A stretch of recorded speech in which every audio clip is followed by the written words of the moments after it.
오늘의 키워드 시간입니다. 김대호 박사 나오셨습니다. 박사님 안녕하십니까? 네, 반갑습니다. 네. 자, 첫 번째 키워드부터 보시죠. 트럼프 종전의 조건. 트럼프 대통령이 이란 전쟁을 끝내기 위해서 지금 계속 질주를 하고 있다고 얘기를 했는데 백악관에서 밤사이에 이 전쟁이 끝나는 거는 트럼프 대통령의 군사 작전 목표가 완전히 달성됐다고 판단할 때, 했을 때라고 얘기를 했습니다. 앞서 무조건 항복 이 얘기가 나왔었는데 한 발 물러선 거 아닌가라는 생각도 좀 드는데요. 박사님 어떻게 보셨습니까? 예, 완전히 꼬리를 내렸다 이렇게 볼 수 있겠습니다. 자, 백악관에는요 정오에 예외 없이 특별한 돌발 사항이 없으면 매일같이 눈 브리핑이라는 걸 합니다. 사실 이 백악관 출입 기자들은 정신도 못 먹고 햄버거 하나 옆에 끼고 들어가서 눈 브리핑 기다리고 세계 돌아가는 것을 이제 듣곤 하는데요. 이 자리를 빼놓을 수가 없는 게 바로 대통령의 입장, 미국의 입장이 이 백악관 눈 브리핑을 통해서 나오거든요. 네. 자, 하루 전에 트럼프 대통령이 저 남쪽 휴양 도시에서 우리 곧 전쟁이 끝날 수 있다. will be ended soon, 또는 will be finished quickly 이런 표현을 써가면서 전쟁은 오래가지 않는다라고 사실상 조기 종전을 선언을 했습니다. 예. 이제 그에 대한 입장, 당시 이 트럼프 대통령의 기자회견이 남쪽 휴양 도시 플로리다에서 있었기 때문에 기자들은 만날 수가 없었거든요. 그래서 백악관 눈 브리핑이 중요했는데, 자, 지금 이 캐롤라인 레빗이라는 저 분이 현재 백악관 대변인입니다. 이 백악관 대변인이 아주 의미 있는 얘기를 했다 이렇게 볼 수 있겠습니다. 자, 여기서 이란에서의 군사 작전은 군사적 목표가 완전히 달성되었을 때 종료한다. 이것은 옛날부터 나왔던 얘기입니다. 그러니까 예. 여기서는 의미가 없고 누가 군사 작전이 완전히 종료되었다고 판단하느냐, 판단의 주체, 그게 아주 근본적으로 바뀐 것입니다. 이것은 미국 군 총사령관인 미국 대통령이 판단할 때 종료한다. 자, 그동안 이 미국의 이란 전쟁에 관한 입장, 특히 트럼프 대통령은 본인이 직접 트루스 소셜에 기사를 올려서 자, 이 전쟁은 끝까지 간다. 거기서 말하는 끝이라는 것은 이란이 항복할 때까지라는 네. 조건을 분명히 제시했습니다. 항복을 하지 않으면 협상도 없다. 이렇게까지 강력하게 주장을 했던 트럼프 대통령. 자, 다시 한번 보실까요? 이란이 무조건 항복하지 않을 경우 종전은 물론 종전을 위한 어떠한 협상도 없을 것이다라고 얘기한 지가 채 일주일도 지나지 않았습니다. 네. 그런데 트럼프 대통령의 입장을 전하는 이 캐롤라인 레빗 백악관 대변인은 이란의 항복 이런 것은 관계없고 오로지 우리 총사령관인 트럼프 대통령이 우리의 목적을 달성했다고 판단하면 그때 전쟁을 끝낼 수 있다. 자, 그러면 그 목적이 뭐냐라는 데 대해서는 이미 발표한 바와 같다라고 얘기하면서 따로 명시하지 않았거든요. 자, 트럼프 대통령이 처음에 전쟁을 일으킬 때 세 가지 목표를 제시했습니다. 하나는 핵무기 완전 제거, 또 탄도미사일을 완전히 말살하겠다. 그다음에 이란의 정권 교체를 하겠다라는 이 세 가지 목표를 내세웠는데요. 사실 이란의 정권 교체라 하면 하메이니 한 사람을 쫓아내는 것이 아니라 이란의 체제 개편을 의미했었더랬습니다. 그런데 지금 하메이니는 제거하는 데 성공했지만 하메이니의 차남 무즈타바가 최고 지도자로 들어왔고 이 차남은 사실 제거된 하메이니보다도 좀 더 강경하다라는 평가를 받고 있습니다. 실제로 네. 지금 새로 취임하자마자 보이고 있는 모습, 걸프만 해역의 사우디 동맹국들을 향한 그 공격들 또는 호르무즈에서의 강경한 자세 이런 것을 놓고 보면 전혀 정권 교체는 이루어지지 않았다 볼 수 있는데 뭐 그럼에도 불구하고 닥치고 일단 그만두겠다라는 입장으로서의 대선회로 보여집니다. 자, 이렇게 지금 이란 같은 곳에서는요. 트럼프 대통령의 성명이 나온 직후에 전쟁을 끝내는 것은 우리 이란이다. 공격을 당했으니 거기에서 최종적인 것은 이란이 판단할 문제다. 우리는 절대로 휴전하지 않는다라고 하면서 현재 이란은 완전히 미국과 다른 입장, 사실 공격과 수비가 좀 바뀐 그런 모습입니다. 미국이 트럼프 대통령이 이렇게 왜 급격한 탓코를 하게 된 결정적 배경은 공화당 전당대회 이 백악관 기자회견을 트럼프 대통령 기자회견이 플로리다 주에서 있었는데요. 당시에 하루 전입니다. 공화당 의원들 연찬회가 있었고 거기서 11월 달 중간선거 출정을 앞두고 전략을 논의하는 구수회의 자리였는데 거기서 많은 공화당 의원들이 유가가 이렇게 올라서는 도저히 선거 치를 수 없다라고 볼멘 소리를 계속 해대면서 트럼프 대통령이 그렇다면 전쟁 끝낼게 라고 입장을 선회한 것으로 보이는데요. 자, 그런데 트럼프 대통령이 전쟁을 끝내면 전쟁이 끝날까요? 안 끝나겠죠. 예, 이 대목이 지금 그 관건의 포인트인데요. 문제는 이스라엘입니다. 이 전쟁은 미국이 시작한 전쟁도 아니고 이스라엘이 시작을 했고 미국을 끌어들인 전쟁이거든요. 예. 그런데 이스라엘이 미국의 요청을 받아들이지 않는다면 이 전쟁은 미국의 철수에도 불구하고 계속 이어질 수 있다. 이 대목이 가장 큰 변수가 될 것으로 보입니다. 지금 네타냐후 이스라엘 총리 입장에서는 본인이 스스로 그러지 않았습니까? 40년 한을 풀었다. 이란을 좀 때렸어야 되는데 못 때렸다는 얘기거든요. 핵 문제를 무기 삼아서 명분 삼아서 이란의 군사력을 완전히 초토화시킨다는 것이 사실 이스라엘의 전략이고 더더군다나 네타냐후는 내부적으로도 개인적으로도 지금 사법 리스크가 걸려있기 때문에 전쟁이 좀 더 가야 된다라는 그런 절박한 입장을 가지고 있습니다. 최근에 이란 테헤란 한복판을 내 정유시설을 때려서 좀 세계가 아주 깜짝 놀란 적이 있습니다. 바로 이란 테헤란 내 정유시설을 때린 측이 바로 미군이 아니라 이스라엘인데요. 외신에 따르면 이 이스라엘의 테헤란 본부 공습을 놓고도 미국과 이스라엘이 상당히 그 이견을 보였다. 트럼프 대통령이 진노했다. 이런 얘기까지 나오고 있거든요. 예. 이란을 바라보는 중동전을 바라보는 미국과 이스라엘의 시각 또 전략적 목표가 분명히 다르다고 할 수가 있습니다. 그런 각도에서 두 가지 포인트죠. 하나는 트럼프가 과연 이스라엘을 제대로 설득해서 전쟁을 끝낼 수 있겠느냐.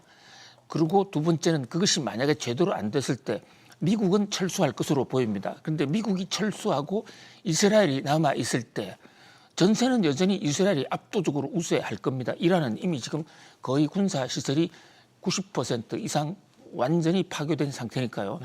그런데 이 문제가 이제 국제 유가와 관련돼서 이란이 끝까지 전쟁을 계속해서 발악을 한다면 세계 경제에 충격을 준 국제 유가 문제는 해결되지 않을 수도 있다.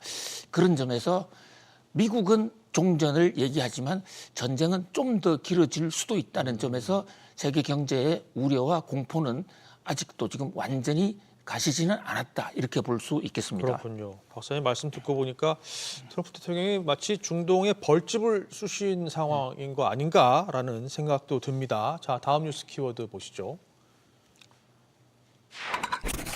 호르무즈 가짜 뉴스. 자, 밤사이 호르무즈 해협 미 해군 호위 문제를 놓고 좀 혼선이 있었죠. 일단 미 에너지부 장관이 호위에 성공했다, 통과했다, 유조선 이렇게 글을 올렸다가 급하게 또 삭제하는 해프닝이 있었고요. 이란은 당연히 거짓이라고 반박을 했고 백악관이 이 사실이 사실이 아니라고, 그러니까 에너지부 장관의 글이 사실이 아니라고 또 확인하는 상황이 발생이 됐습니다. 그러니까 미국 정부가 미국 정부 관리의 말을 번복을 하게 된 상황인데요. 이거 해프닝으로 봐야 되는지 아니면 미국 내부, 정부 내부에 좀 뭔가 좀 다급함도 느껴지는 것 같은데 어떻게 보셨습니까? 네, 국제 유가가 밤사이에 정말 요동을 쳤습니다. 연 이틀째 지금 폭등락을 거듭하고 있는 상황인데요. 한때 배럴당 70달러 선으로 떨어지기도 했었거든요. 예. 지금 마감은 이제 80달러 중반에서 다시 원점으로 돌아왔습니다만은 70달러까지 이렇게 급격히 떨어진 핵심적인 요인은 미국 에너지부 장관, 에너지 문제를 총관리하는 장관이 글을 올렸습니다. 옛날에 트위트라고 하는, 지금은 X라고 부르죠. 거기에 호르무즈 해협 통과하는 유조선을 미국 해군이 성공적으로 호위를 해서 그 유조선이 호르무즈 해협을 오고 갔다라는 얘기입니다.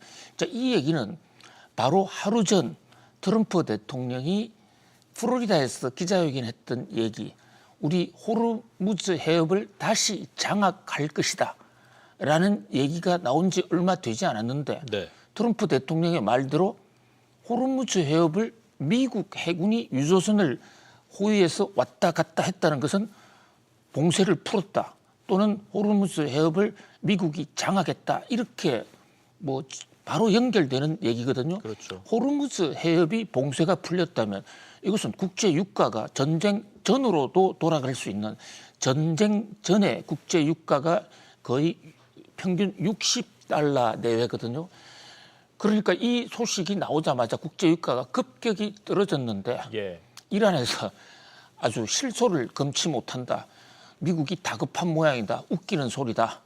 단 한 척의 배도 지나가지 않았다. 그리고 앞으로도 미국 선박이나 미국의 호의를 받는 선박은 접근조차 하지 못할 것이다 하면서 엄포를 놓았습니다. 자, 이러자 백악관 눈 브리핑에서 많은 기자들이 진실 여부가 어떻게 되는 거냐라고 얘기하니까 이 대목에 대해서도 이 캐롤라인 레비슨, 그것은 확인된 바 없다. 우리는 아직 호르무즈 작전을 하지도 않았다.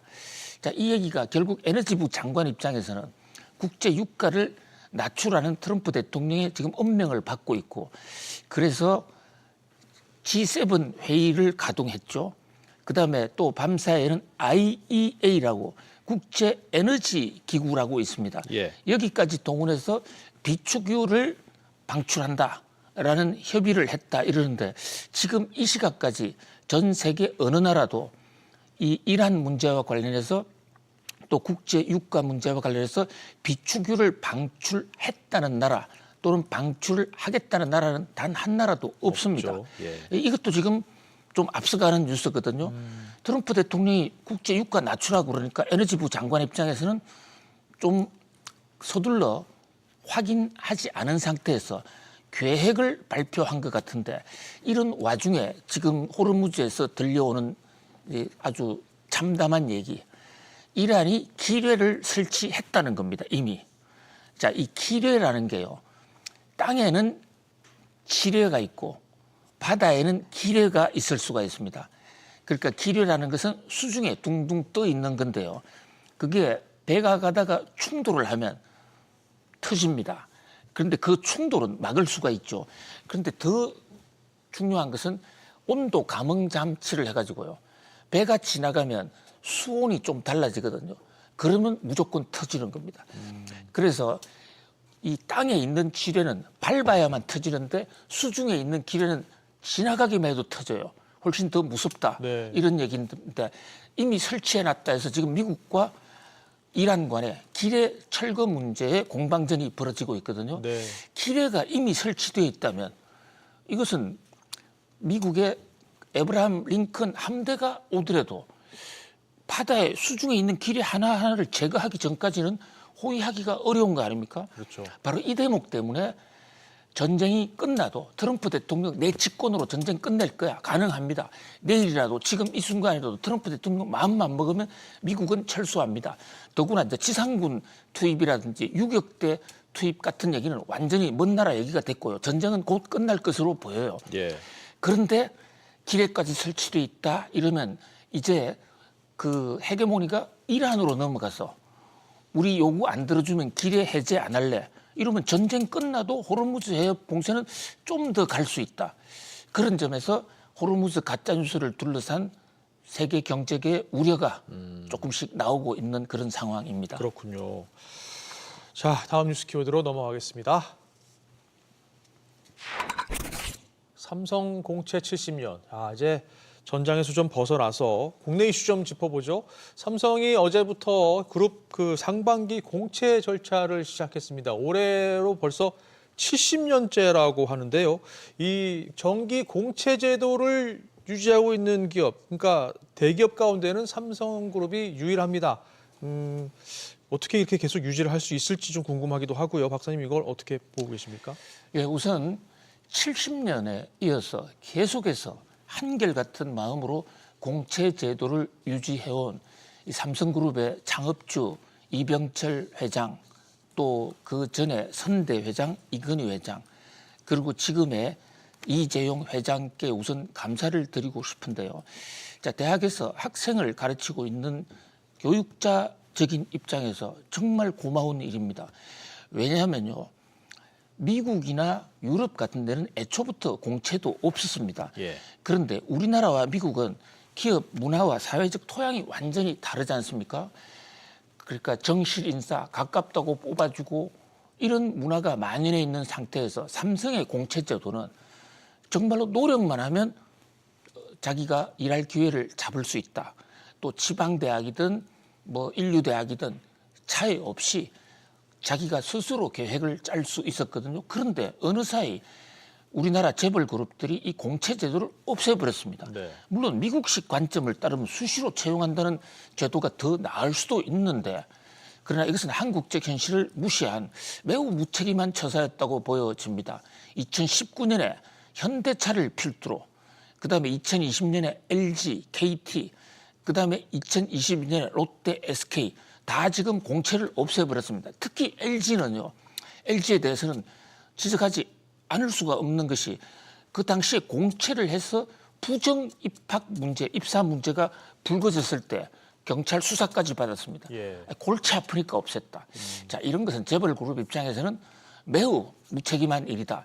지금 이 지방과 서울의 격차가 갈수록 벌어지고 있고 젊은 청년들이 실업 공포 속에서 무엇을 해야 될지 모르는데 있어서 삼성 같은 경우는 적성 시험 같은 걸 통해서 저학년부터 충분히 그 업무를 또 능력을 쌓을 수 있도록 기회를 주고, 또 그 시험 제도가 삼성에만 필요한 게 아니거든요. 그러니까 모든 청년들에게 필요하다. 그런 점에서 이 삼성의 공채 제도가 적어도 5대 재벌 그룹에는 다시 부활이 됐으면 하는 그런 강렬한 소망을 얘기하는 경제학자들이 적지 않습니다. 그렇군요. 알겠습니다. 자, 오늘 마지막 뉴스 키워드 보시죠. 3만 달러 함정. 자, 오늘 좀 1인당 국민소득 얘기를 해볼까 하는데요. 작년 1인당 국민소득 우리나라가 36,855달러로 3년째 36,000달러 이 밴드에서 벗어나질 못했습니다. 3만 달러 진입한 거는 12년간 지금 지속되고 있고요. 대만하고 일본에도 지금 뒤처져 있는 상황인데 어떻게 하면 좀 올릴 수 있겠습니까, 박사님? 예, 12년째 3만 달러의 함정에 빠져 있습니다. 자, 우리 지금 주가도 높아지고 한국 경제가 좀 살아나는 그런 분위기인데도 불구하고 실질적인 국민들의 실생활과 관련된 이 1인당 소득이 지금 여기에 멈춰져 있습니다. 예. 일본에도 역전당하고 대만은 지금 4만 달러를 향해 가고 있습니다.